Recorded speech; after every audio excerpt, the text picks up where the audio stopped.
खऱ्या अर्थानं ध्रुवासारखं अढळ स्थान या पंचकृषीमध्ये ज्यांनी निर्माण केलं, असे आपल्या गावातील आतापर्यंत 10 दिवसाच्या अगोदर त्यांना आपल्याला प्रतिष्ठित म्हणावं लागत होतं. स्वर्गवासी हा शब्द लावायची गरज नव्हती, पण नाईलाजानं तुम्हाला मला आज त्यांना वैकुंठवासी, स्वर्गवासी, कैलासवासी म्हणावं लागते.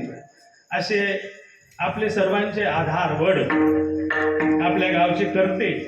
त्यांनी सलग माझ्या माहितीप्रमाणे 15 वर्ष या गावाचं सरपंच पण भूषवलं. असे परमश्रद्धेय हे आदरणीय मोतीरामजी गंगारामजी खवले त्यांचं देहवसन झालं. इहलोकीचा व्यापार आटपून ते परलोक मार्गावर प्रवास करते झालेले आहे. आणि म्हणून त्यांनी जो ठेवा तुमच्या आमच्याकरता ठेवलेला आहे, त्यांची आतारणारी ठरली. त्याच्यामुळे हे गौरव आहे आपलं की आम्ही त्यांच्या उद्धारा करतो. नाही नाही नाही, त्यांचा उद्धार त्यांच्या कर्मानं झालेला आहे, पण तरीही त्यांची स्मृती ठेवावी, उतराई व्हावं याच्याकरता आपण सर्वांनी मोठ्या श्रद्धेनं, भक्तिभावानं ह्या श्रीमद भागवत कथा सप्ताह तथा नाम